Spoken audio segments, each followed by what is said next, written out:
Merci et bonjour à tous. Juste un petit mot en préliminaire, parce que dans le programme devait aussi intervenir Bernard Blisten, et finalement il est retenu par ses occupations de directeur du Musée national d'art moderne, mais nous sommes heureux que la directrice du musée Matisse de Nice, elle ait pu maintenir sa présence à cette conférence. Je l'en remercie parce qu'elle est aussi dans des moments assez occupée par un ensemble de négociations. Ça a juste comme conséquence que nous avons un peu réaxé la conférence, même si vous allez retrouver les termes qui sont annoncés. Mais nous avions prévu, du coup, en discutant avec Bernard Blisten, d'aborder de façon très paritaire Matisse et Picasso. Et finalement, comme il se trouve que vous avez deux maticiens en face de vous, et plus de picassiens en quelque sorte, nous nous sommes dit que voilà, qu'il valait mieux que nous nous concentrions sur ce qui fait notre intérêt premier, même si nous allons beaucoup parler de Picasso dans une conférence sur le rêve de Matisse, sur ce tableau de 1940. Il est de toute façon totalement impossible de faire l'impasse sur le rapport avec Picasso, puisqu'on est dans un cas très flagrant, très explicite, d'un rapport très fort d'un artiste à un autre. Peut-être peut-on commencer simplement par rappeler les circonstances de la réalisation de ce tableau par Matisse en janvier-octobre 1940. Les dates elles-mêmes renvoient à un contexte qui est un contexte évidemment peu tranquille, et dans le cas de Matisse, il ne l'est pas précisément.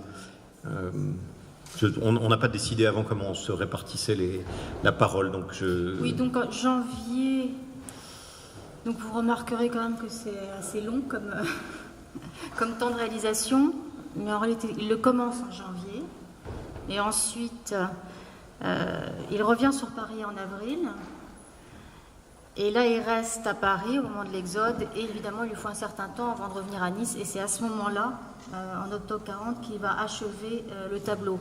À préciser que justement, quand il revient à Paris, c'est ça qui est intéressant, c'est le moment où il rencontre Picasso, où il y a cette fameuse histoire où Picasso donc aide Matisse à mettre ses tableaux, enfin sa collection à l'abri, comme la sienne d'ailleurs, à la Banque de France.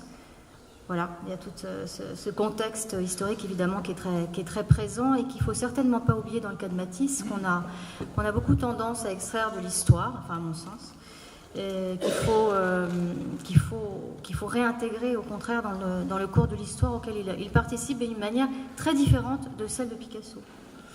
Alors nous allons quand même l'extraire pendant un moment de l'histoire, la grande histoire, l'histoire événementielle, celle qui affecte l'ensemble des peuples en Europe pendant cette période de janvier-octobre 1940, et de façon très concrète, un artiste vivant en France et résidant entre Paris et Nice, dans deux zones différentes, quant à ce qui relève de l'occupation allemande, pour d'abord, et en fidélité à ce qui a été annoncé, insister sur le fait que cette œuvre de Matisse naît dans un dialogue avec l'œuvre de Picasso, qui elle-même s'est nourrie d'un rapport avec l'œuvre de Matisse. Alors, il y a des systèmes d'aller-retour que l'on pourrait considérer de façon détaillée, ça n'est pas le lieu ici, ça prendrait forcément plus du temps qui nous est imparti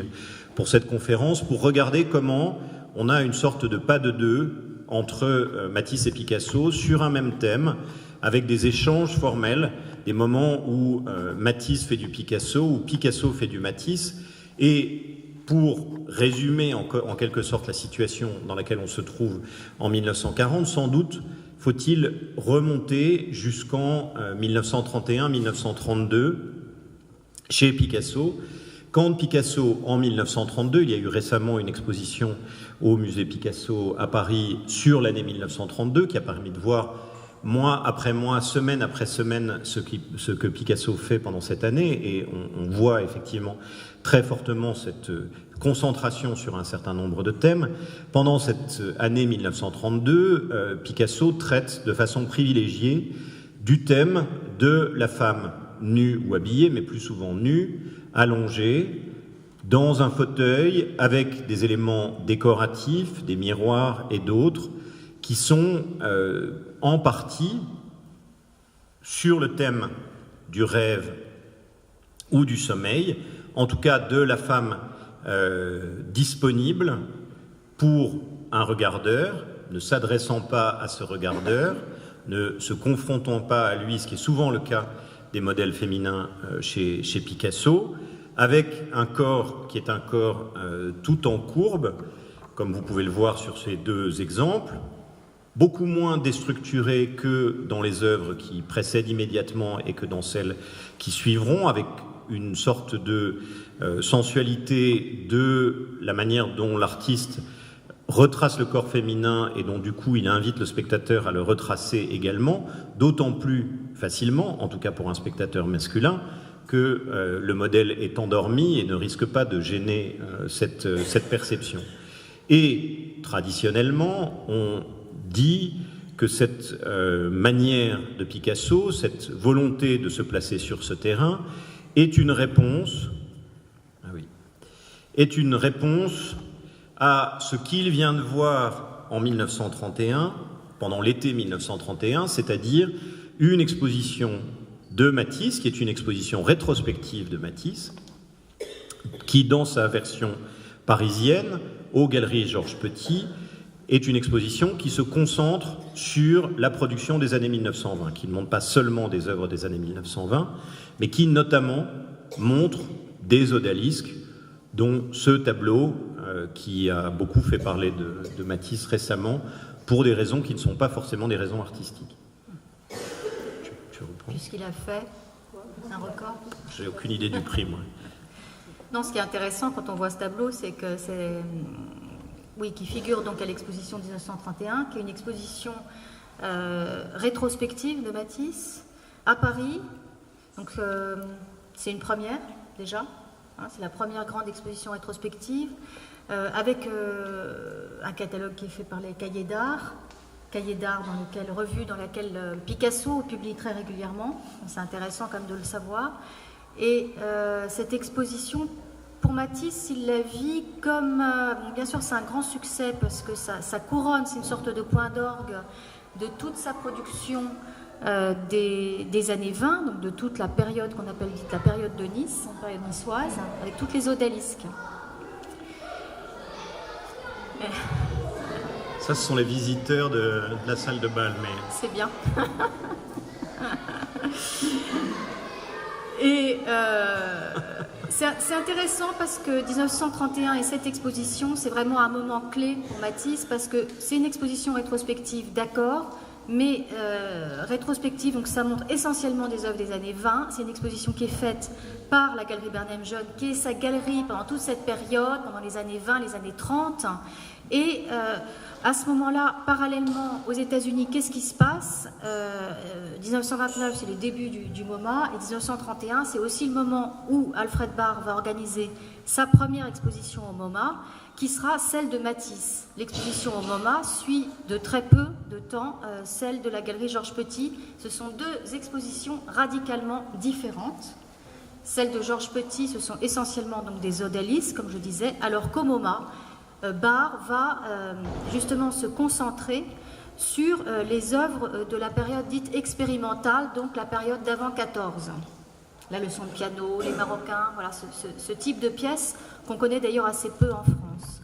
Et donc l'odalisque au Magnolia de 1923, ce qui est intéressant aussi, c'est qu'elle est justement achetée par...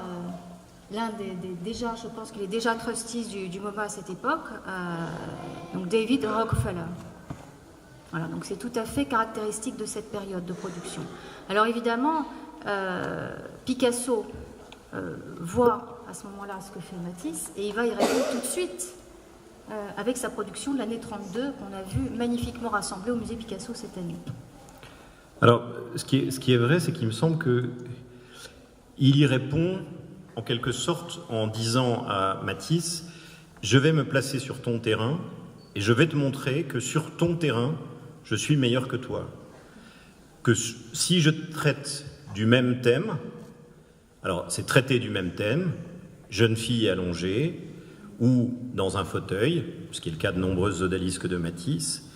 Je vais le faire en citant formellement un certain nombre d'éléments qui ont aussi à voir avec ton travail, qu'on assimile à ton travail. Je ne sais pas s'ils se tutoyaient ou ils se vous voyaient, mais ces deux artistes qui se sont beaucoup fréquentés depuis le début du XXe siècle. Donc ils ont 30 ans de relation et aussi de compétition avec cette manière qu'on a de considérer qu'ils forment une espèce de duopole de l'art moderne et que le MoMA construit, mais le MoMA n'est pas du tout le seul à le construire. Et cette période, c'est aussi le moment où Gertrude Stein, qui est la grande défenseuse, la grande prêtresse de Picasso dans la littérature américaine, mais dans la littérature internationale, qui est collectionneuse importante, fait aussi paraître les mémoires de Alice B. Toklas, et dans lesquelles elle explique cette rivalité, dans laquelle elle explique pourquoi elle a pris parti pour Picasso contre Matisse, puisqu'elle le présente comme une rivalité extrêmement forte.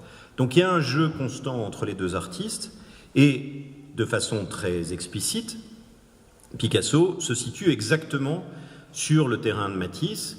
Vous voyez l'utilisation dans les fonds de motifs décoratifs importants, de tissus à motifs rayés, de gros fauteuils, gros canapés, etc. Les positions des mains sont souvent similaires à celles qu'on voit dans les odalisques de Matisse, soit les mains repliées sur le ventre, soit les mains, on l'a vu précédemment, au-dessus de la tête. Bref, il y a tout un ensemble de choses, sauf que ce que dit Picasso, c'est en quelque sorte, tu utilises des couleurs vives, moi je vais utiliser des couleurs non seulement vives, mais même désagréables, acides, acidulées, des couleurs qu'on ne doit pas utiliser normalement quand on est un peintre sérieux, ces espèces de vert, de rose, et la confrontation, c'est la structuration du visage dans le rêve de Picasso du rose au vert est une alliance de couleurs que Matisse a utilisée depuis au moins l'arrêt verte de 1905, un des premiers portraits qu'il a fait connaître pour des raisons négatives. Mais là, Picasso va un cran de plus. Et puis également, il me semble, en disant toi, tu peins des jeunes femmes alanguies d'une façon tout à fait correcte. Moi, je vais peindre une très jeune fille, pas une jeune femme, mais une très jeune fille, et pas alanguie, offerte, avec une sexualité explicite.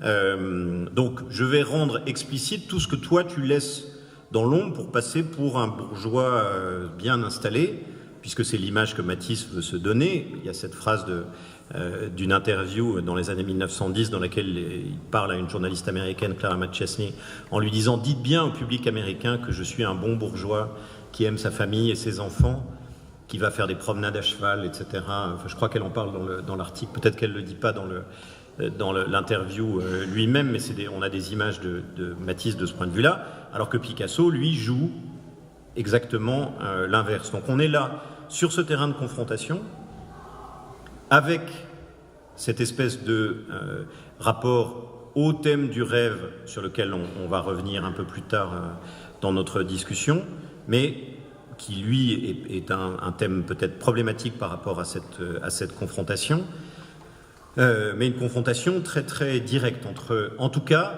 dans ce premier pas en quelque sorte sur ce thème du rêve, d'abord la manière dont Picasso attaque. Il veut faire manifestement réagir Matisse, d'ailleurs, ce qu'il fait très peu de temps après. Alors, oui, peut-être qu'il le fait réagir, mais on a une sorte de manière... on va essayer de ne pas aller... c'est assez compliqué de faire une discussion avec un PowerPoint qu'on ne peut pas bouger. Enfin, on peut le bouger, mais on l'a prévu dans un certain ordre. Et du coup, on part sur des choses forcément, parce que c'est le propre d'une discussion, mais on peut le faire. Hein. Mais peut-être qu'on va revenir, si tu en es d'accord, hein, je sais pas, qu'on va revenir. D'abord sur cette manière, enfin, si on pense cette espèce de confrontation, sur le fait qu'il y a quand même. Je ne sais pas si les différences est le bon terme, et peut-être que tu ne seras pas d'accord, mais il y a quand même une manière un petit peu différente de traiter le rapport à ce que peut être un tableau en tant que tel. Peut-être que vous avez noté, puisque Claudine l'a dit en présentant le tableau Le rêve de Matisse de 1940, qu'il y a une opposition forte, si on regarde les dates qu'on vous a montrées, qui sont en légende des différentes images, c'est-à-dire que chez Matisse, on a une période d'une bonne dizaine de mois pour réaliser un tableau.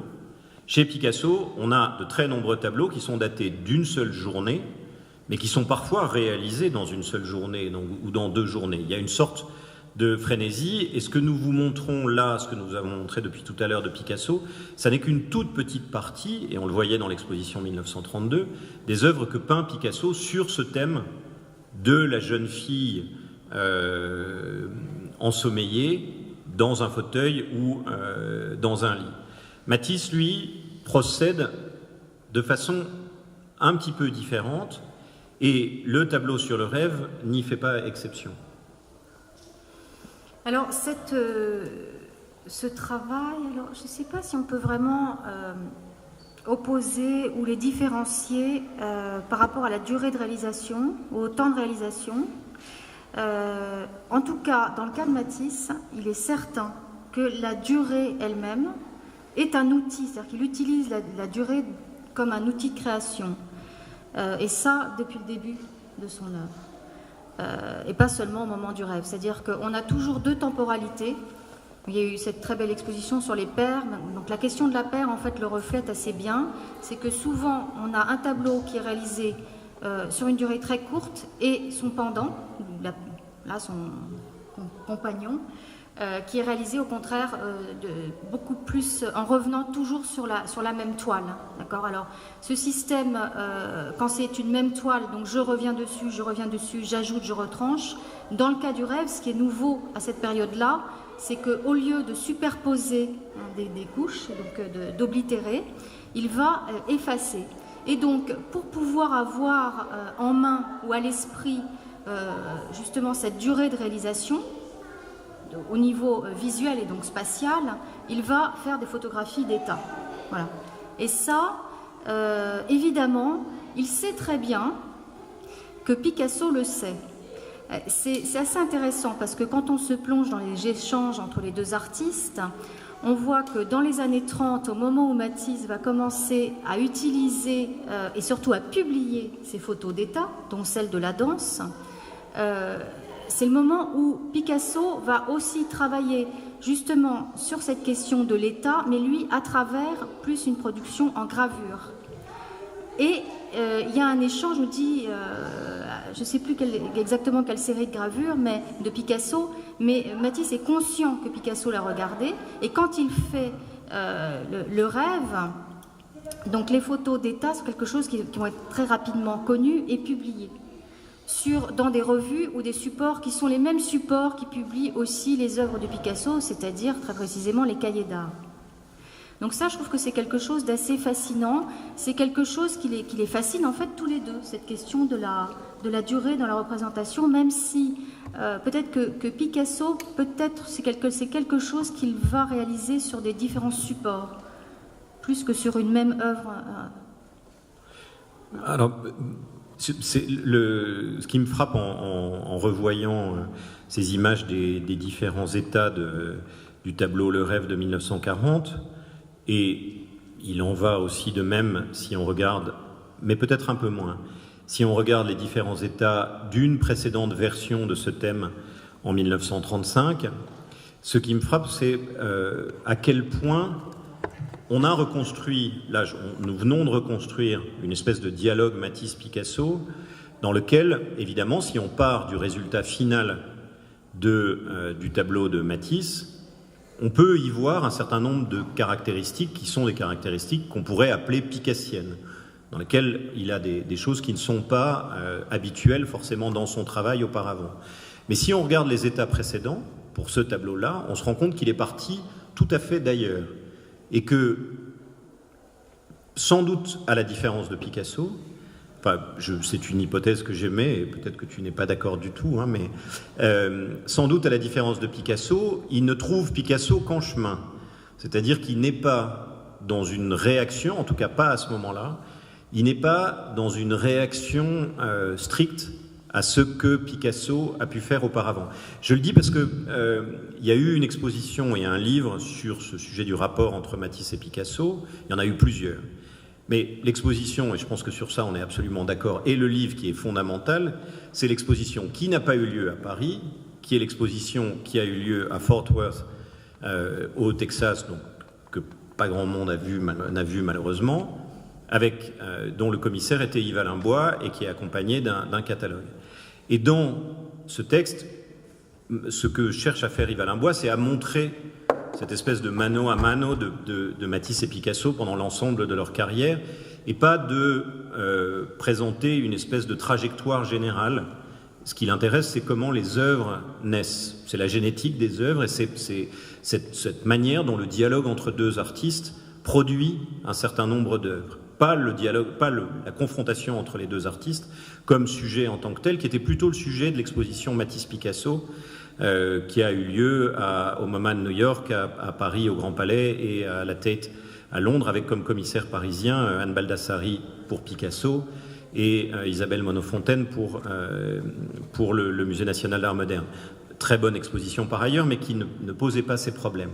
Or, Yves-Alain Bois a tendance du coup, à insister sur le fait qu'on a des effets de questions-réponses, en quelque sorte, entre les deux artistes. Et ce qui me frappe en revoyant pour cette conférence, enfin, c'est-à-dire tout de suite, parce que je n'y avais pas pensé du tout avant, ce tableau avec tous les états que tu as fait, c'est précisément que Picasso se trouve en chemin, et qu'à un certain moment, il devient l'objet d'une confrontation, mais que ça n'était pas véritablement prévu, que la manière dont le rêve de 1940 naît, c'est par le retour sur des tableaux des années 30 qui sont eux-mêmes finalement dans la continuité des années 1920.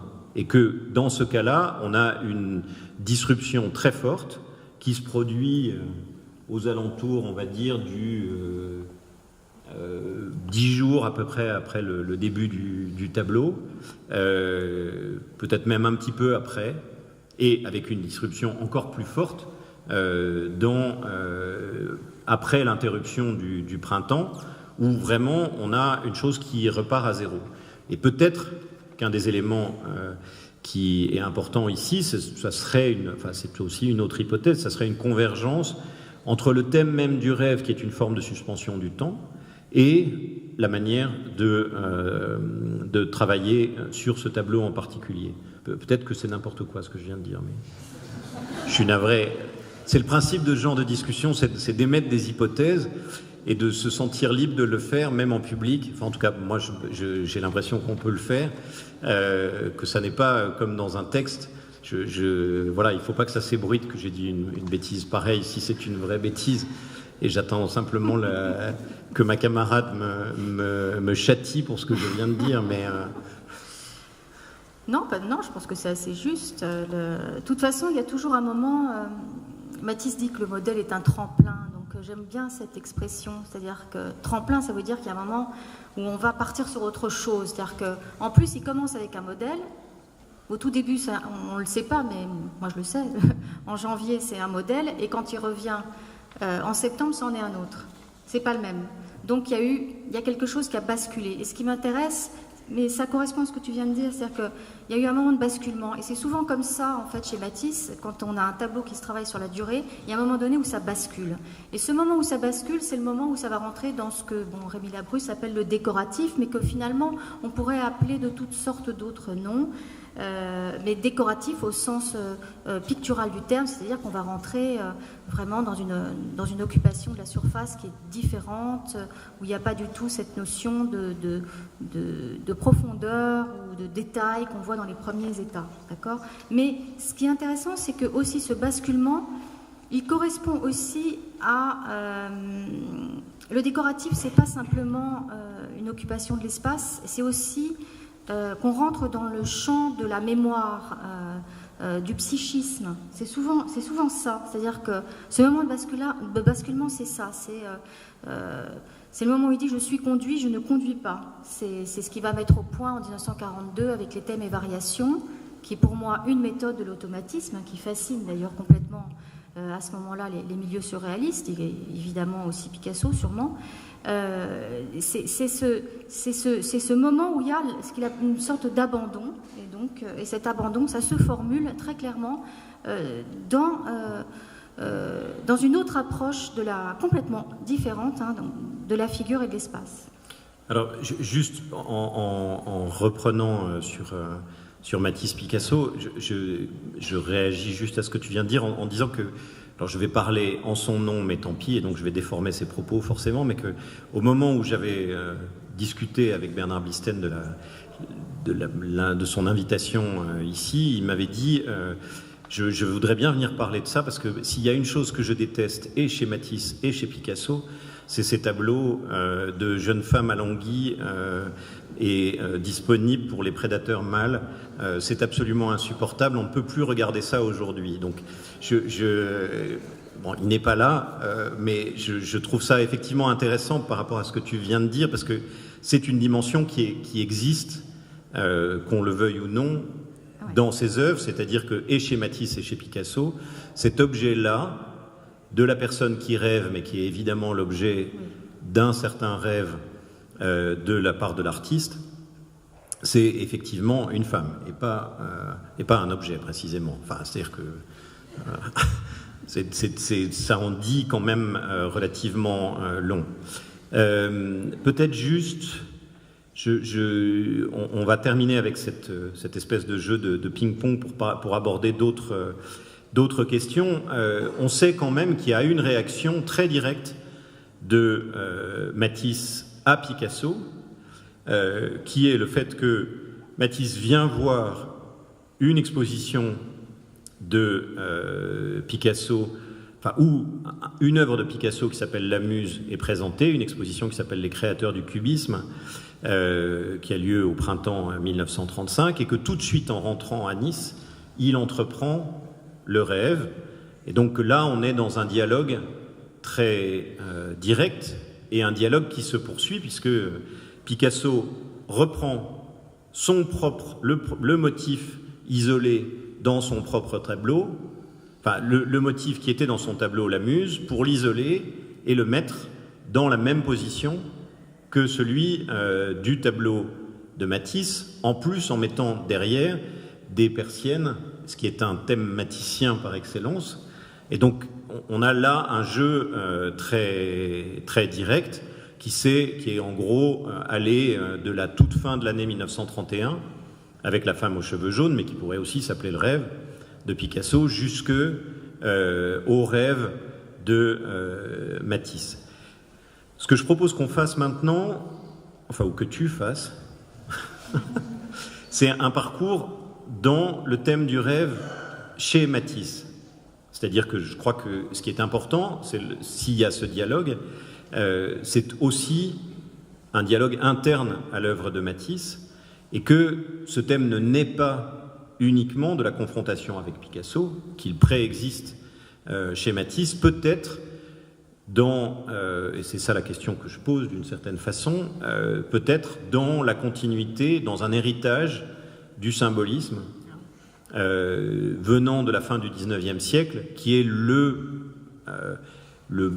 mouvement intellectuel, le mouvement littéraire dans lequel Matisse a baigné dans sa jeunesse, qu'il a marqué de façon très profonde. Je passe les images au moment où tu... Oui.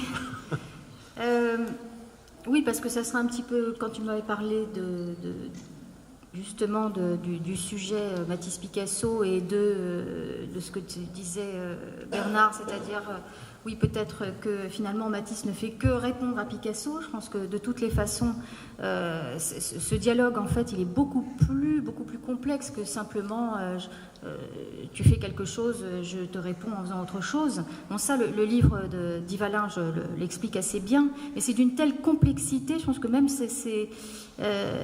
pour moi, ce sont deux génies vraiment dès le départ, ils le montrent, dès Les Demoiselles d'Avignon, Le bonheur de vivre, ce sont des tableaux qui sont des tableaux complètement de greffe plastique. Enfin, ils n'arrêtent pas c'est des tableaux en fait de beaucoup de citations, et c'est très très complexe. Donc après, ils se citent mutuellement presque tout le temps.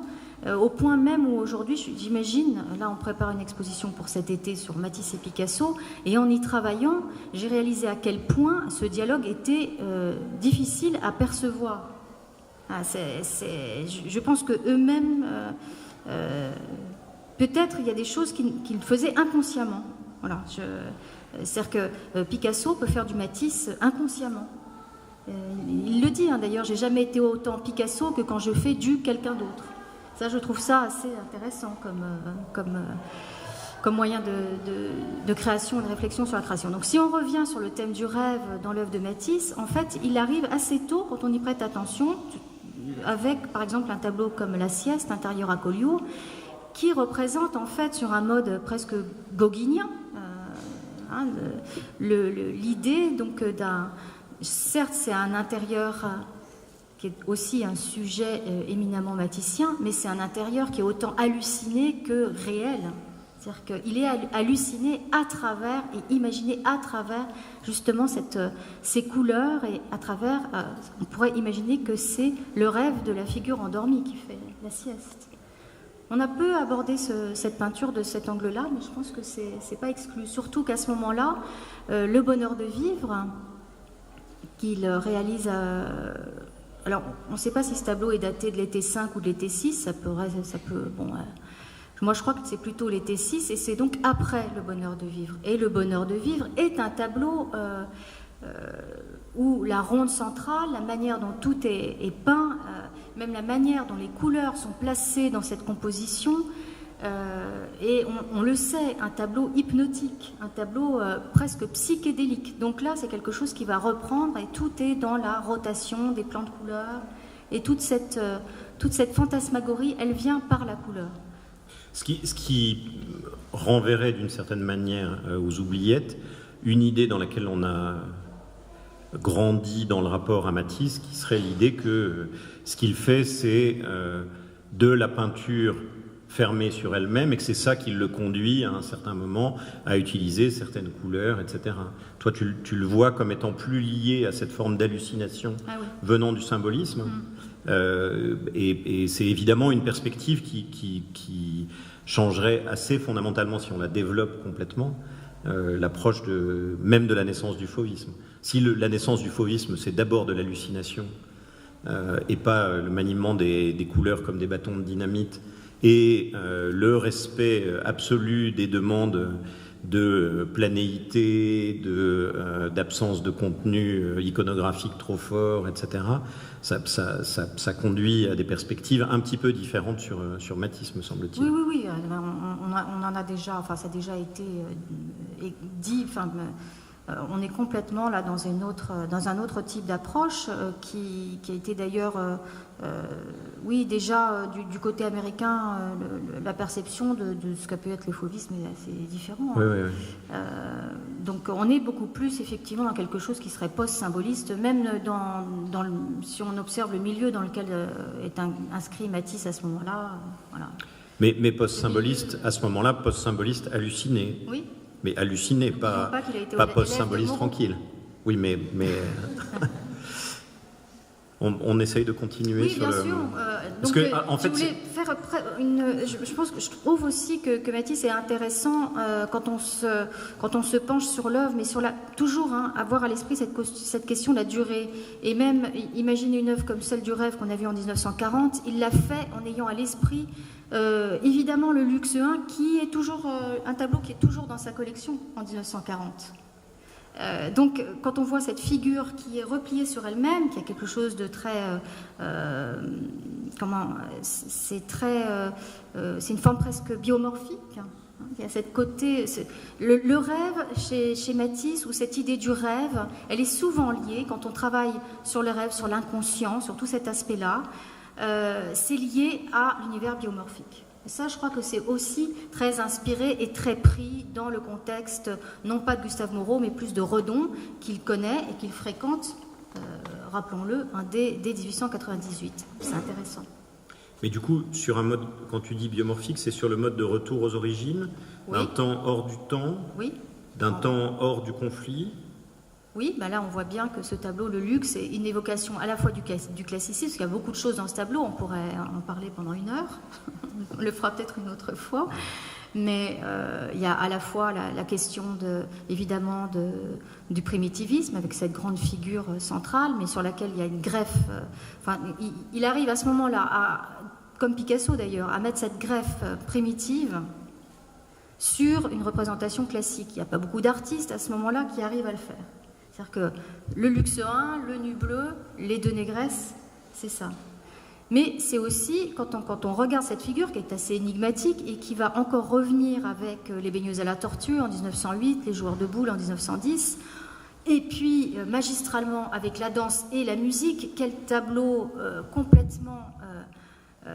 c'est une évocation d'un temps préhistorique, la musique. C'est un tableau qu'on connaît, qui est à Saint-Pétersbourg. Donc, on peut pas. On a présenté encore récemment la danse à Paris, mais la danse est inconcevable sans la musique. C'est-à-dire que les deux, c'est une paire, encore une fois. Donc, c'est 2 modes très différents. Et là, cette figure qui est repliée sur elle-même, c'est évidemment, c'est une figure finalement qui est assez courante dans l'iconographie de la fin du 19e. Oui, avec quand même du le coup monde de la suspension. Une interrogation sur, là encore, ce que c'est que cette forme de repli, ce que ça indique, même là dans cette forme, parce que c'est une forme complètement repliée sur elle-même, mais qui est en train de sécher les pieds d'une grande déesse. Donc ça n'est pas forcément une forme conquérante, mais en même temps, ça pose cette question de la façon dont la représentation d'un état onirique a à voir avec la recherche d'un âge d'or, de tout ce type de choses, dont peut-être, contrairement à ce que j'ai dit précédemment, les contradictions ne seraient pas complètement évacuées. C'est-à-dire qu'en fait, c'est plus tendu que ça ne va l'être. Et peut-être que les figures qui sont celles de ces femmes offertes, elles disent moins ce rapport à un temps de l'au-delà. Elles sont plus... Là, c'est effectivement une femme les yeux fermés, donc on peut penser qu'elle rêve, mais c'est une femme qui se donne à voir entièrement, qui est d'abord pour l'autre, plutôt que repliée sur elle-même. Celle-là, oui. Mais c'est rare, en fait, à cette période. Ce qui est intéressant, c'est de se demander quand intervient ce thème du sommeil. Quand est-ce qu'il devient vraiment... quand est-ce qu'il signifie quelque chose de manière intéressante, c'est vraiment en 1940. Et d'abord en 1935, puis en 1940. À ce moment-là, il y a cette figure de Laurette. Il y aura d'autres tableaux, on sait, il y a une période magistrale en 1917, avec ce modèle qui pose pendant un an. Pendant un an, Laurette inspire. Et elle inspire ce très très beau tableau. Laurette sur fond rouge. Mais alors, du coup, tu as choisi celui-là, pourquoi ? Parce que, parce que en me demandant pourquoi tu avais choisi certaines images, je me suis dit, ah oui, en fait, c'est parce qu'on a d'un côté donc la femme... je vais donner un avis, et puis je vais avoir complètement tort, mais on a d'un côté la femme offerte et qui est en train de rêver, mais du coup, d'inciter le mâle blanc dominant, comme dit le président de la République, à se saisir des possibilités qu'il peut avoir, et que finalement, c'est quand même plus simple de le faire avec une sculpture, carrément. C'est-à-dire que tant qu'à travailler sur le modèle féminin allongé et dans la passivité du sommeil, rappelant cette tradition de l'Ariane endormie, qui est une tradition très ancienne, et on sait que Matisse a aussi regardé l'histoire de l'art, notamment de la Renaissance, pour cela, et que c'est une sculpture qui a nourri des générations et des générations d'artistes à partir de la Renaissance, à partir de sa redécouverte. Voilà, le nu allongé, d'abord sculpture, puis placé à l'intérieur d'un tableau dans cette espèce d'ambiguïté entre sculpture et corps féminin, comme on l'a dans le Poisson rouge et sculpture. Du coup, ça permet de se débarrasser. Enfin, là, on est franchement en face d'un objet, c'est plus simple. Oui, mais à nouveau... C'est pas pour ça que tu l'as choisi. Non, pas du tout. Pas du tout. Pas du tout, mais c'est effectivement... c'est assez récurrent. en 1912 et même avant, la sculpture dans la peinture, donc ça c'est Matisse, c'est quelque chose qu'il aborde à plusieurs reprises, en citant évidemment Van Gogh, Cézanne, enfin ses immédiats précurseurs. Il y en a une d'ailleurs qui est assez frappante, c'est celle où il introduit d'ailleurs pour la première fois une sculpture africaine dans sa peinture, qui est cette fameuse sculpture petite, hein, elle fait à peu près 20 cm. Et alors cette sculpture, il fait donc un tableau qui ressemble à peu près à celui-là, où il introduit la sculpture africaine. Mais il y a toujours quelque chose qu'on ne perçoit pas forcément chez Matisse au premier abord, mais ce qui est amusant dans celle-ci, cette sculpture, c'est qu'elle tire la langue. Et moi, je m'en suis rendu compte parce qu'elle a été exposée l'an dernier, on la voit presque jamais, elle est presque jamais montrée, et je me suis rendu compte que cette sculpture tirait la langue. Donc il y a quelque chose quand même de... Bon, c'est pas totalement anodin. Donc là, ici, non, moi ce qui m'a intéressé, c'est ce thème qu'on relie toujours à Matisse, c'est les poissons rouges. Alors, qu'est-ce que c'est que les poissons rouges? Pour toi, quand tu vois les poissons rouges dans un tableau de Matisse, qu'est-ce que ça évoque? Ah, mais je crains d'être comme les élèves qui veulent faire plaisir à leur enseignant, c'est-à-dire d'avoir la réponse qui va t'aller, mais c'est-à-dire les poissons rouges, c'est ce qu'on regarde pour laisser l'esprit aller et sans se concentrer, c'est-à-dire pour rêver en fait, mais rêver les yeux ouverts. Oui. Ben c'est ça, exactement. Non, mais ça, je savais que tu allais dire. Donc c'est exactement ça. Et le moment où il est totalement fasciné, il l'écrit, c'est quand il va au Maroc, c'est pour ça que j'ai choisi le café marocain, et qu'il voit, il l'écrit, il voit ces Marocains qui peuvent passer des heures à regarder un bocal de poisson rouge. Donc c'est cette question de la contemplation et de parvenir à une espèce d'état contemplatif. Voilà. Mais contemplatif, passif. C'est-à-dire qu'il est extrêmement admiratif des Marocains qu'il voit en train de passer du temps devant un bocal de poisson rouge. Ça n'est pas du tout...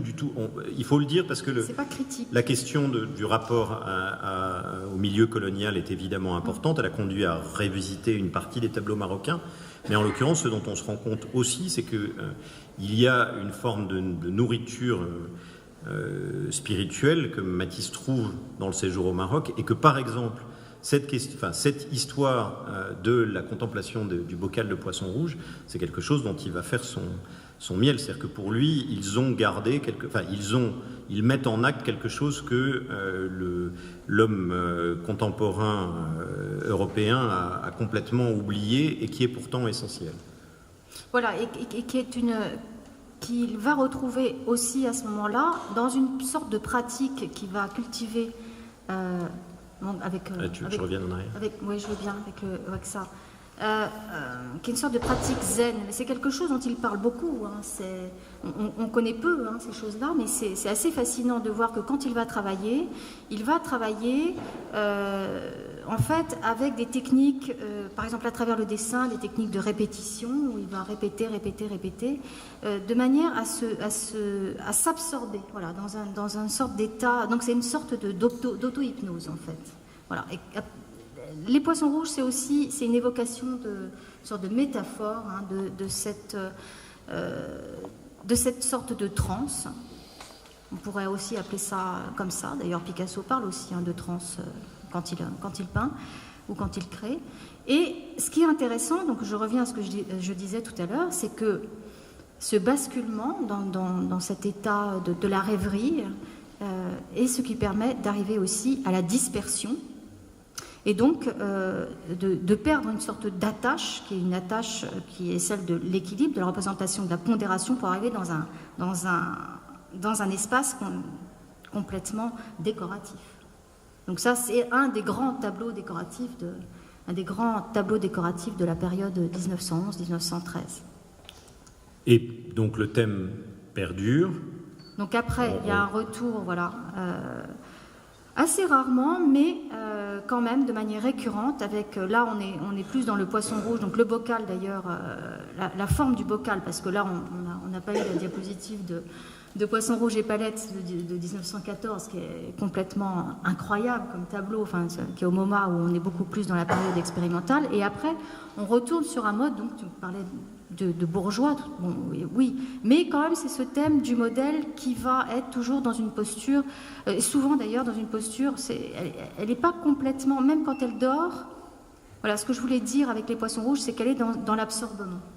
Je pense qu'un des éléments qui est important, et c'est ce passage par l'œuvre de Matisse montre que justement cette idée que la femme qui rêve serait forcément passive négativement, etc., c'est en réalité une simplification et une sorte de projection que l'on peut faire, puisque pour Matisse, c'est un état extrêmement positif. Ça n'est pas une chose qui serait cette forme de passivité négative qui serait réservée à des êtres inférieurs, etc. Je déconstruis ou je caricature une sorte de déconstruction féministe de Matisse. Il y a des textes de Linda Nochlin plus complexes d'ailleurs que ce qu'on pourrait croire sur ce sujet-là, mais qu'on a cet élément-là, et que, du reste, on voit arriver dans les années 30 des tableaux dans lesquels on est dans cette espèce d'état intermédiaire entre rêve endormi, rêve éveillé, qu'on peut voir dans les yeux bleus, et qui va, pour le coup, arriver au tableau de 35. J'essaye d'aller un peu vite dans la chronologie.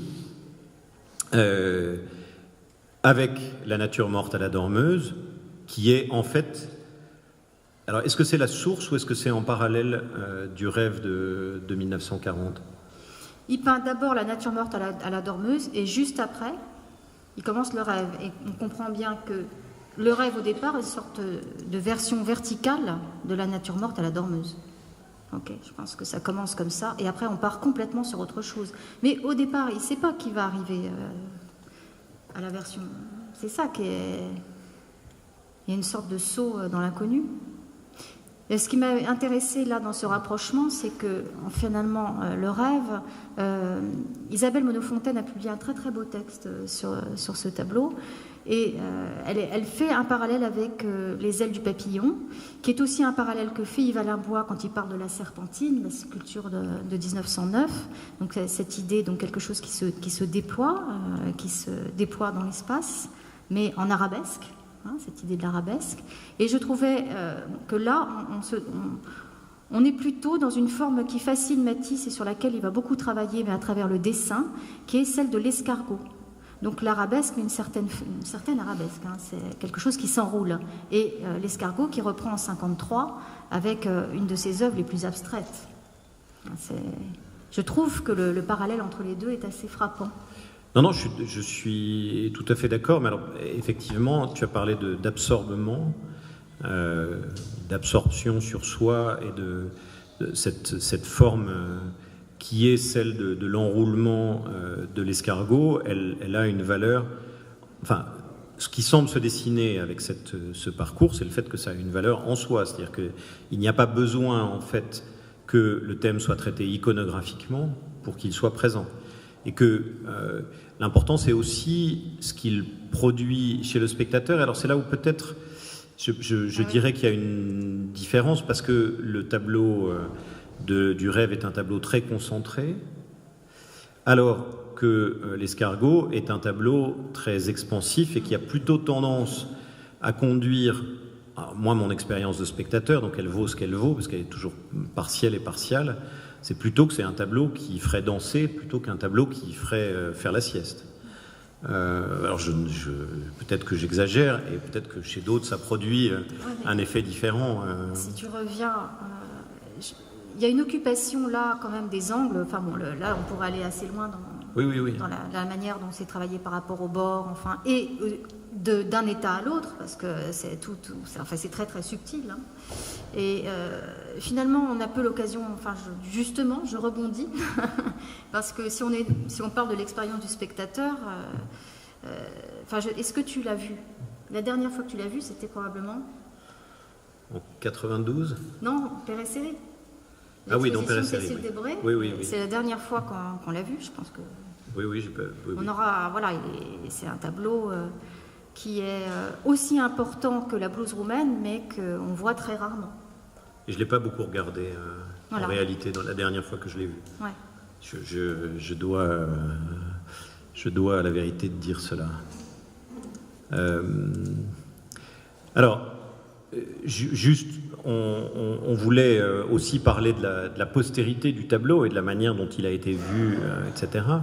Ce qui est évidemment intéressant, c'est le fait qu'il est montré en décembre 1945, donc une fois que la Deuxième Guerre mondiale s'est terminée, dans une exposition personnelle de Matisse à la Galerie Magd à Paris, est une exposition qui est assez étrange. Elle a été montrée dans l'exposition Père et Série, mais qui est une exposition dans laquelle Matisse choisit de montrer ensemble ces tableaux et leurs différents états documentés par la photographie. Donc là, vous avez 3 vues où on voit effectivement le tableau Le Rêve de 1940, entouré par les photographies, donc d'une façon qui à la fois cesse de sublimer et d'isoler la peinture par rapport au reste de la production d'images, et en même temps dit qu'elle est le résultat d'un processus complexe, etc.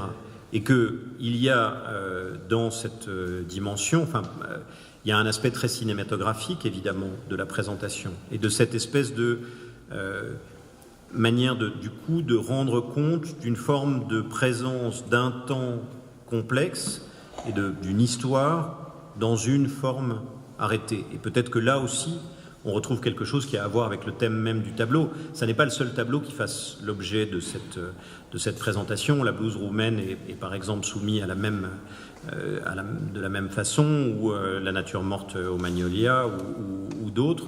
Mais dans le cas de ce tableau-là, il me semble qu'il y a une convergence forte, parce qu'on a cette dimension-là du temps, de la chronologie, et que c'est des choses sur lesquelles tu as d'ailleurs pas mal travaillé. Oui. C'était très audacieux, oui, de montrer en même temps le tableau lui-même et des états du tableau, quasiment à la même dimension d'ailleurs. Mais je crois que c'est proprement fascinant quand on les regarde. On montre là actuellement au musée, on a une série de photos d'état qui sont montrées à côté d'une œuvre, et c'est fascinant parce qu'on assiste à la transformation. Donc ça lui donne justement, ça renforce en fait cette métamorphose. Voilà, le côté quelque chose qui n'est pas figé finalement, qui est toujours dans un espace de l'expansion, de la transformation. Je trouve ça assez. C'est pas simplement montrer les différentes étapes qui ont conduit au résultat. Ça, oui, Matisse insiste toujours pour essayer de déconstruire le mythe de l'apparente facilité, mais finalement, ça produit une autre chose quand même. Alors on va essayer de ne pas terminer en retard. Non, on y est presque. Là. Donc on y est presque. Ouais. Simplement, alors je vais donner mon interprétation, parce qu'après tout, moi je me suis demandé si l'inclusion de cette image, c'était pour montrer à quoi rêvaient les jeunes filles quand elles dormaient.